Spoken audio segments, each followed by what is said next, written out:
Welcome to the next video in our Samhain Video Series, and it's a collaboration between myself, Innerji the Metaphysical Crone, and the wonderful Twisted by Mish.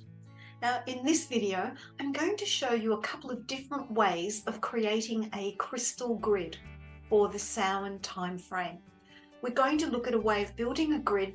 I'm going to be using some of my bigger crystals that I have here at home, and then I'm going to do a second grid where we'll use basically tumble stones, because I want to encourage you to not necessarily have to go out and buy big pieces of crystal or large towers or large spheres. You can be just as effective building a crystal grid with tumble stones and small quartz points as you can with some of the bigger crystals. But I thought I would start out by showing you what I'm doing for my own crystal grid first. So let's turn the camera around and we'll start building it together. So I'm using one of my reading mats as a basis for building my own personal crystal grid for Samhain. And of course, Samhain is moving into the dark half of the year, moving into winter, the hibernation. It's also a time, along with Beltane in the Northern Hemisphere, when the veil is at its thinnest between the living and those who have passed on. So my crystal grid is going to be honouring my ancestors and honouring moving into this darker half of the year.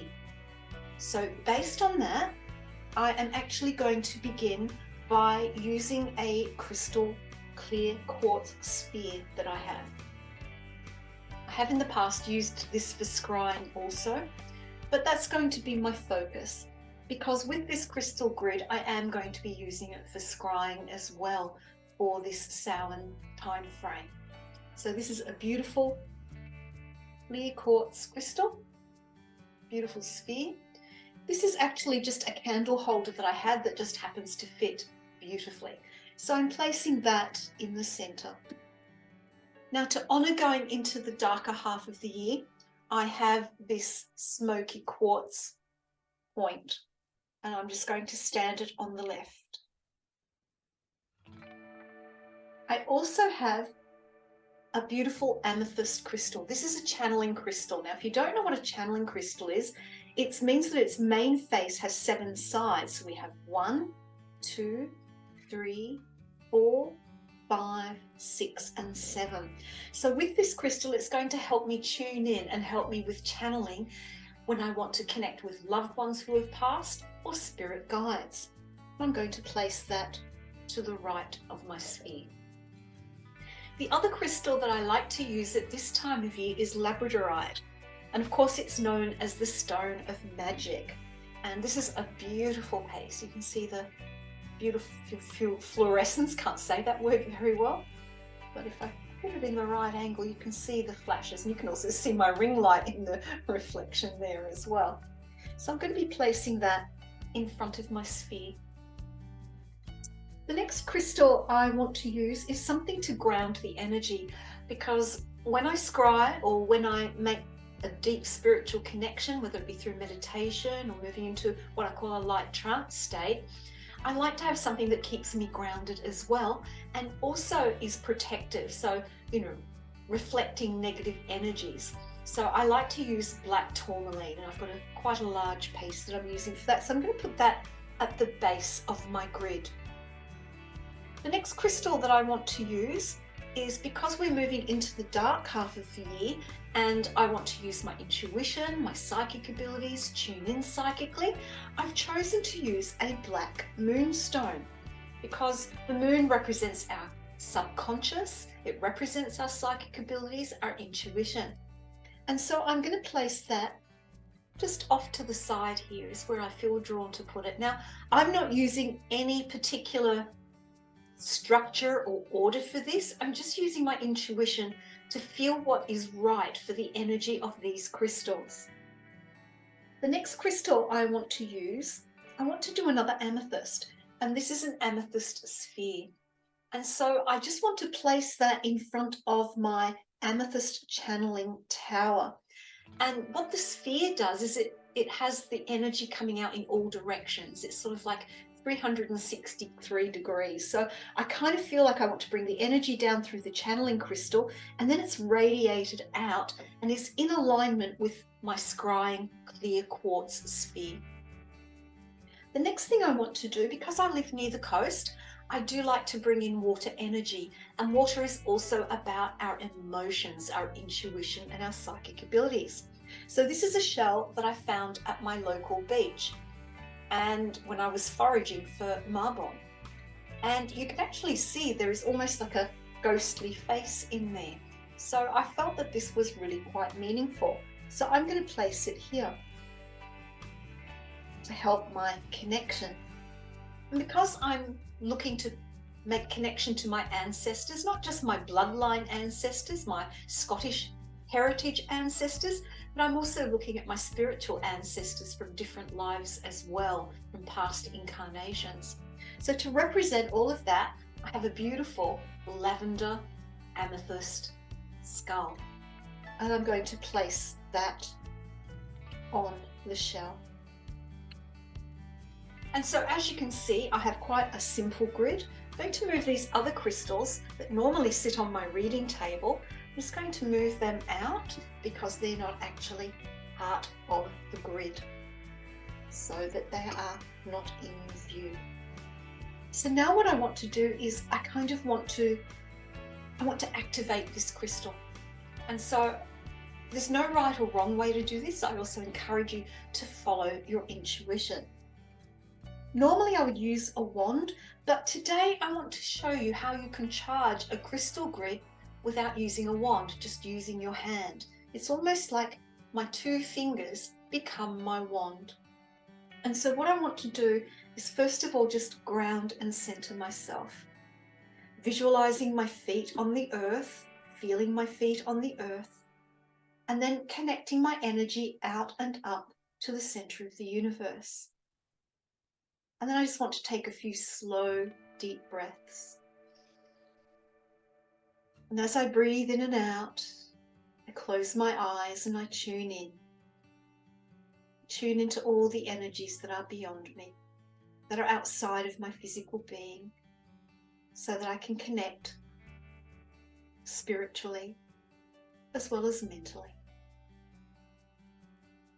And then when I feel I have that connection, I then take my finger and I draw the energy down through my fingers, and I want to direct that energy into my clear quartz crystal sphere, or my crystal ball. And I'm visualizing a cord of connection in the center of the universe, connecting to deities, spiritual guides, connecting to loved ones who have passed. And I draw that energy down into the labradorite, the stone of magic, drawing in all the magical energies to help intensify that connection. I then take my energy and connect it to the smoky quartz. And this is kind of representing my ancestors, those who have gone before me. And then I bring my energy down to the black moonstone, really tuning in, connecting my intuition, my inner sight. And then I bring all of that back to the labradorite. And then I take the energy and link it to the amethyst channeling crystal, opening up the communication pathways for clear and accurate communication with those who wish to come through to connect with me. And then I connect down to the amethyst sphere so that that information, that connection radiates out towards me. I then bring my energy to the amethyst pale lavender crystal skull. And this is my vibration coming into tune with my spirit guides, loved ones who have passed. And then I bring the energy connection down to the black tourmaline, knowing that I am protected, knowing that only those who come through for my highest good will be here, and that I am still grounded to the earth, as I use this grid for scrying.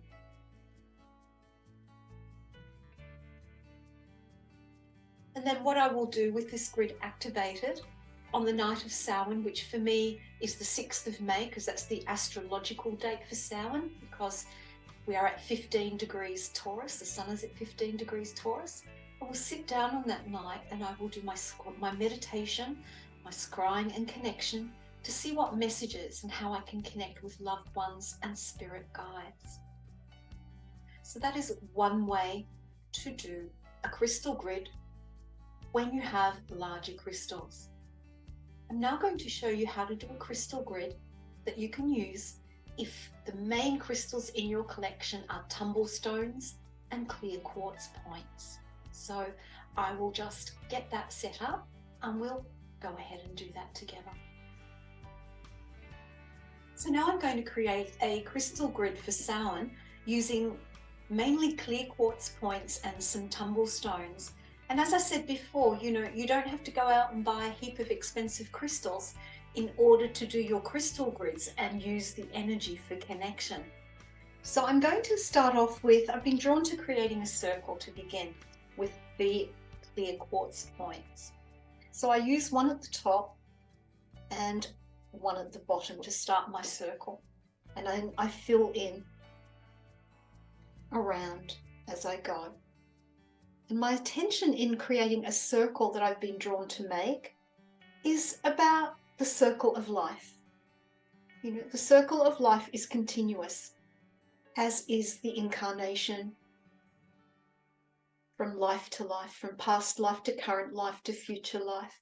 And that's why I've been drawn to creating a circle encompassing ourselves, our loved ones who've passed on, and bringing into the circle connection to our spiritual deities or our spirit guides. So that's what I'm doing to begin.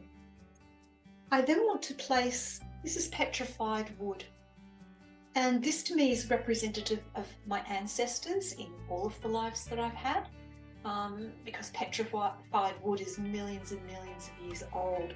So I'm going to place that in the center, so that's kind of like my central focus. I then want to add some grounding crystals. So here I've got smoky quartz, which is great for grounding, keeping you on the earth while you do your spiritual work.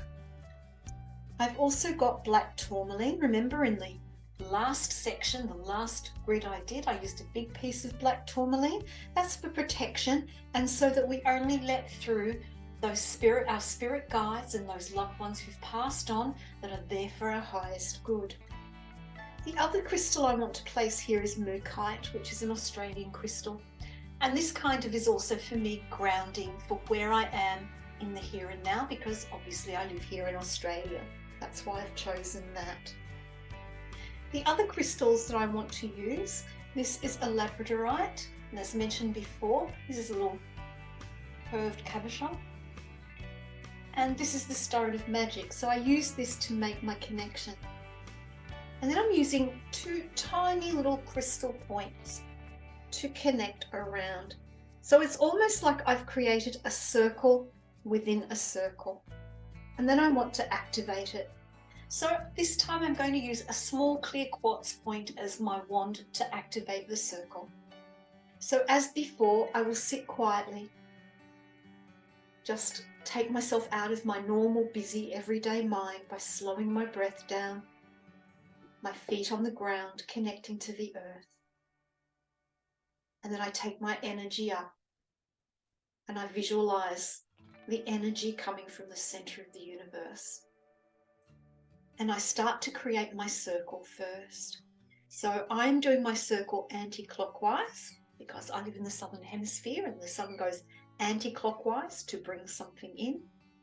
And so I'm just going to use the energy of my clear quartz mini wand to connect the circle,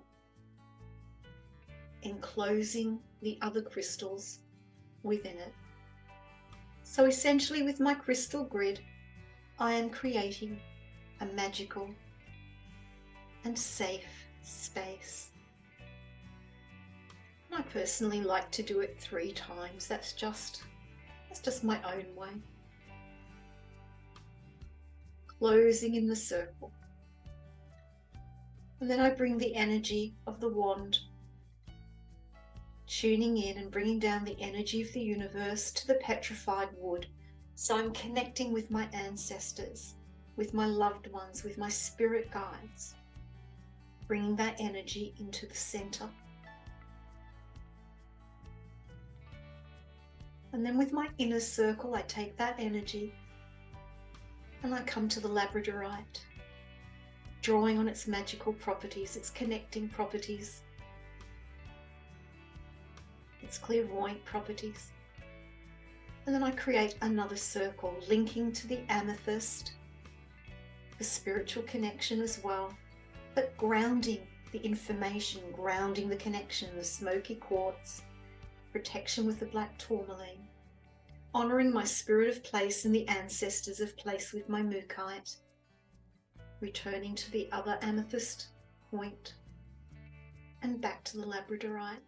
And so again, I will do this another 2 times, linking above and below, creating my inner circle. And then I bring my energy back to the petrified wood, representing my ancestors, my spirit guides, my spiritual connection. And then with the grid activated, I'm just going to place my wand at the top. And so now my grid is ready to use. I can use it as a focal point for gazing meditation, to connect energetically, for messages. I can simply gaze on it if I want, meditate with it. One thing that I do like to do sometimes with my crystal grids is once I've gazed upon it for a while, I will close my eyes and I will see the crystal grid in my mind's eye. And I will see this as life size. And I will see myself walking the grid, just as I did with the clear quartz wand. I mentally walk the grid, creating the circle in my mind's eye.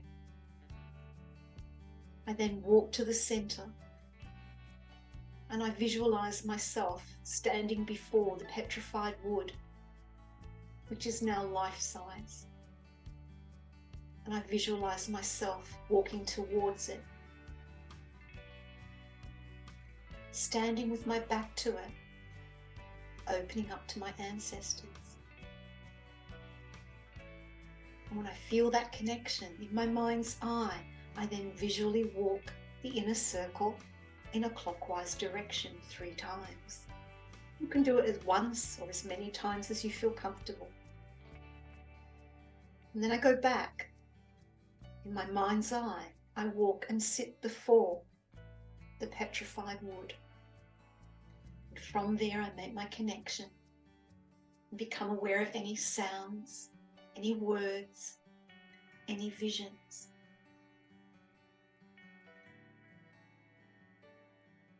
And then when I feel it's complete, I visualize myself walking in reverse, reversing the inner circle 3 times. Then walking to the outer circle and reversing that, so in this case clockwise, going against the natural journey of the sun here in the southern hemisphere.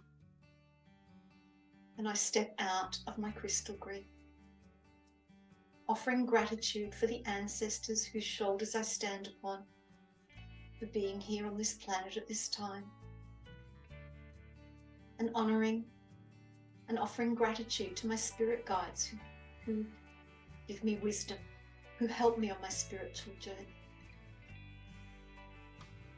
And then I become aware of myself grounded on the earth in this body. I take a couple of slow, deep breaths.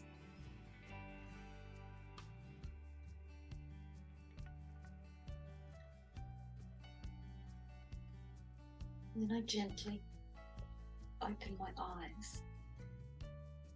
Now, of course, you can create the crystal grid before the actual day that you choose to celebrate Samhain.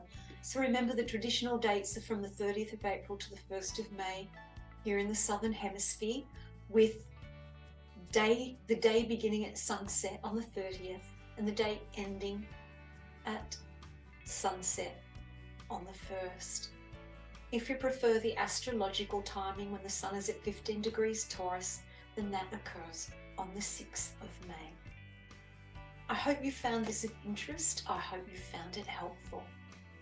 There will be some more videos coming up in our Samhain Video Series. We look forward, Mish and I look forward to sharing them with you.